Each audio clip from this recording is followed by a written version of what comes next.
Hello students, welcome to my YouTube channel Maths Idol. Myself Dr. कविता गुप्ता। बच्चों ये मेरा external direct product का chapter चल रहा है ग्रुप थ्योरी 2 का। इसमें मैं आज आपको एक्सरसाइज के 2-3 क्वेश्चन बेटा सॉल्व करवाऊंगी, question number 1, 2 and 4। So let us start बच्चों। देखिए, show that this external direct product G plus H is a group. मैंने आपको बोला था इससे पहले वाले लेक्चर में कि मैं आपको प्रूफ करा दूंगी कि एक्सटर्नल डायरेक्ट प्रोडक्ट खुद अपने आप में एक ग्रुप होता है, ठीक है ना। तो एक्सटर्नल डायरेक्ट जी और एच तो ग्रुप थे ही, जब इनका एक्सटर्नल डायरेक्ट प्रोडक्ट लिया तो वो भी एक ग्रुप है, ये हम प्रूफ कर रहे हैं। तो बेटा देखो, जी प्लस एच है, इसके कोई भी एलिमेंट किस फॉर्म के होंगे? ऑर्डर्ड पेयर्स, जिसमें कि जो फर्स्ट वाला एलिमेंट है वो फर्स्ट ग्रुप में होगा, जो सेकंड वाला है वो सेकंड ग्रुप में होगा। तो first component g belongs to capital G और small h belongs to capital H. ये तो डेफिनेशन है एक्सटर्नल डायरेक्ट प्रोडक्ट। मुझे शो करना है ये ग्रुप है। अगर ये ग्रुप है तो मुझे क्या शो करना है? Closure, associativity, identity and inverse. तो क्लोजर पे आ जाइए बेटा। क्लोजर कहता है कि कोई भी दो एलिमेंट लो, जब उनको आपस में ऑपरेट करोगे तो वो भी उसी ग्रुप का एलिमेंट रहेगा। तो मैंने दो एलिमेंट ले लिए, G1H1 और एक ले लिया G2H2। इन दोनों को आपस में ऑपरेट कर रहे हैं। जब इनको ऑपरेट करेंगे तो कंपोनेंट वाइज ऑपरेशन होगी। तो G1 और G2 आपस में ऑपरेट हो जाएंगे और H1 और H2 ऑपरेट होंगे। आपको याद होगी ये बात कि G1 और G2 के बीच में ऑपरेशन कैपिटल G वाली होगी और H1 और H2 को ऑपरेट करते समय ऑपरेशन लगेगी कैपिटल H वाली। ये मैंने जब पहला लेक्चर दिया था तब बहुत अच्छे से एक्सप्लेन कर दिया था। अब देखो बेटा, G1 एंड G2 कहाँ के एलिमेंट है? कैपिटल G के। और G अपने आप में ग्रुप है। अगर G अपने आप में ग्रुप है तो वो क्या करेगा? जब उनको आपस में मल्टीप्लाई करेंगे यानी कि ऑपरेट करेंगे with the operation of G, तो वो क्या होगा? G का ही एलिमेंट बनेगा, वह क्लोजर इन G।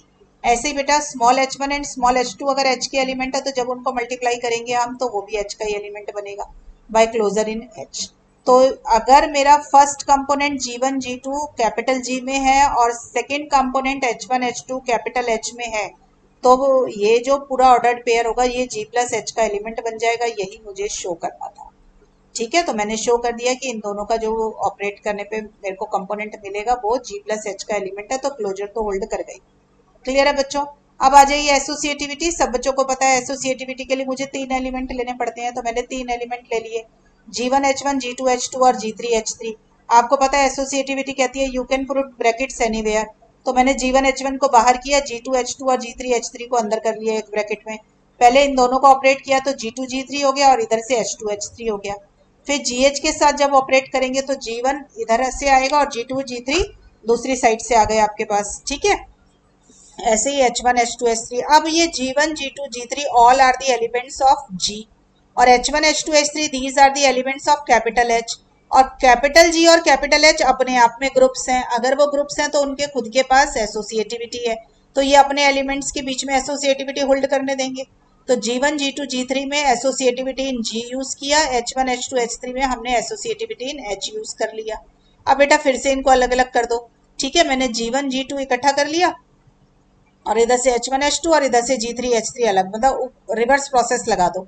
तो फिर दोबारा से हमारे पास अब ये वाली ब्रैकेट आ जाएगी, ठीक है। तो सबको आ गया होगा समझ में, एसोसिएटिविटी बहुत आसान है, ठीक। अब आइडेंटिटी की बात करते हैं बच्चों।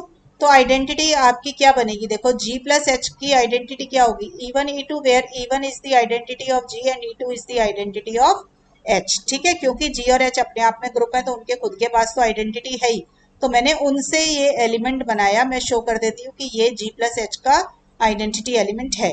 तो उसके लिए क्या करना होता है? आइडेंटिटी की डेफिनेशन क्या कहती है आपको? कि right identity should be equal to left identity. तो मैंने GH को E1 E2 से मल्टीप्लाई किया तो आपको पता है कंपोनेंट वाइज ऑपरेशन लगेगी, तो GE1 इधर से HE2 आ जाएगा। अब G is the element of capital G and E1 is the identity of capital G and G is a group in itself. तो GE1 equal to E1 G is equal to G होगा। मैंने यहाँ side में लिख भी रखा है। ऐसे बेटा E2 बिलोंग्स टू H है और ये आइडेंटिटी है H की, तो H into E2 is E2 into H। तो वही वाली प्रॉपर्टी का इस्तेमाल किया तो ये मेरे पास GH आ गया। ऐसे ही बेटा दूसरी साइड से आप लेफ्ट आइडेंटिटी भी शो कर सकते हैं।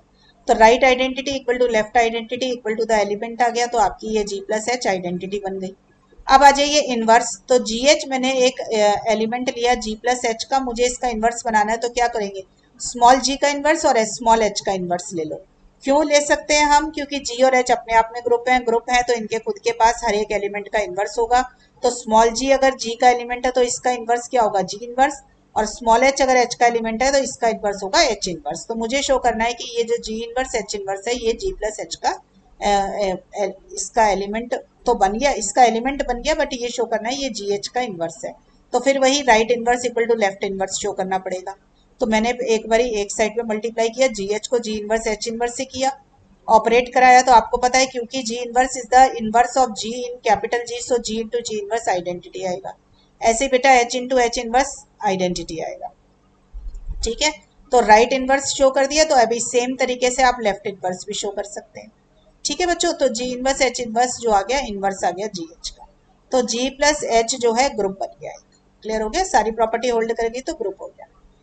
नेक्स्ट आते हैं बेटा, देखो ये अच्छा क्वेश्चन है। Show that Z2 plus Z2 plus Z2 has 7 सब ग्रुप्स ऑफ ऑर्डर 2।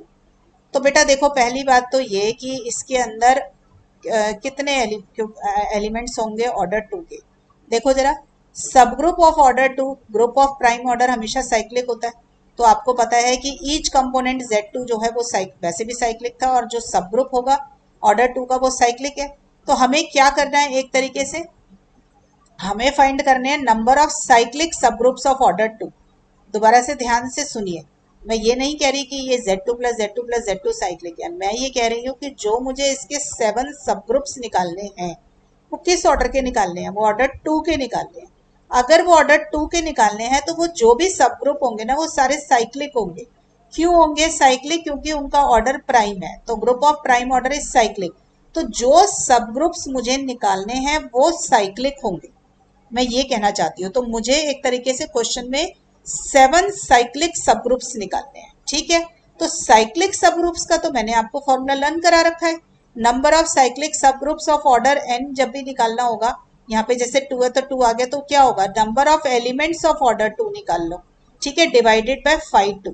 ठीक है, साइक्लिक सब ग्रुप का मैंने आपको फॉर्मूला याद करा रखा है, तो ये वहां से आ गया। अब देखिए Z2 जो है, अच्छा मैं ये बताना चाहती हूँ कि number of elements of order 2 in Z2 plus Z2 plus Z2 क्या होगा। बच्चों बहुत ही बार यूज होने वाली चीज है, मैं आगे आने वाले टाइम पे जनरलाइज भी कर दूंगी इस बात को, कि जैसे ये Z2 plus Z2 plus Z2 है ना, इसके अंदर एक आइडेंटिटी एलिमेंट को छोड़ दो, बाकी सारे के सारे एलिमेंट जो होंगे ना उनका ऑर्डर 2 ही होगा। क्योंकि Z2 के पास ऑप्शन ही 2 ही है, 0 और 1। आपको पता है कि किसी भी एलिमेंट का ऑर्डर निकालना है तो वो LCM of the order of each element आएगा। तो अब या तो वो 1, इसमें जो 0 और 1 है, 0 इसकी आइडेंटिटी है, इसका ऑर्डर 1 है, और 1 जो है इसका ऑर्डर 2 है। तो या तो 1 बन सकता है या 2 बन सकता है। सिर्फ आइडेंटिटी होगा जो 1 ऑर्डर बनने देगा, बाकी सारे एलिमेंट 2 ही ऑर्डर बनने देंगे जब भी लेंगे तो।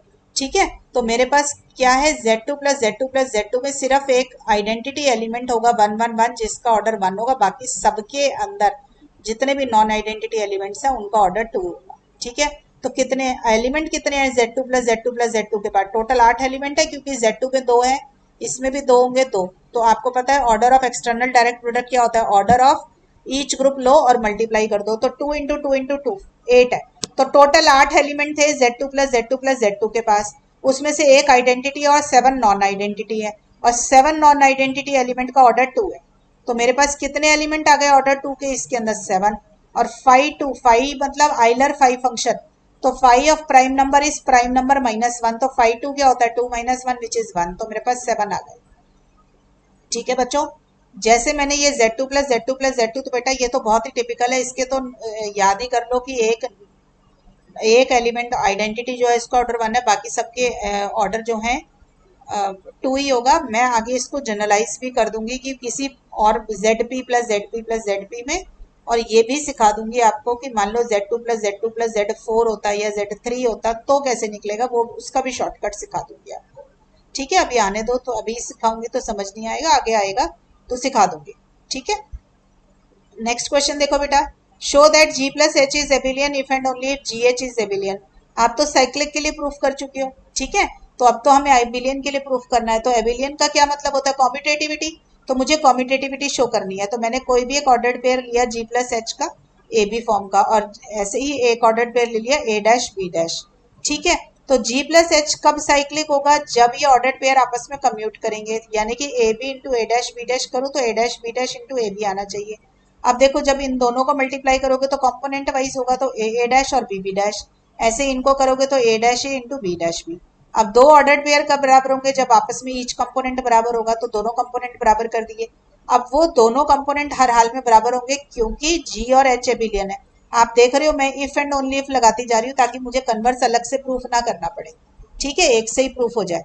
तो ये दोनों कब कम्यूट करेंगे? जब जी और एच एबिलियन होंगे। ठीक है, तो अगर किसी बच्चे को प्रॉब्लम होती है तो वो एक बार इफ लगा के कर लो, फिर उसका कन्वर्स सेम प्रोसेस को रिपीट करके रिवर्स कर दीजिए और सेम प्रोसेस को रिपीट कर ले तो वो भी आ जाएगा। So this is an easy question. तो आज आपको 3 क्वेश्चन ही मुझे कराने थे इस एक्सरसाइज के। अभी और भी बहुत सारे कराऊंगी, पर उससे पहले मुझे एक और कॉन्सेप्ट आपको सिखाना होगा यूएन ग्रुप का, कि यूएन ग्रुप को के एक्सटर्नल डायरेक्ट प्रोडक्ट के बारे में नेक्स्ट क्लास में बात करूंगी आपसे। टिल देन बच्चों पढ़ाई करते रहें। All the best.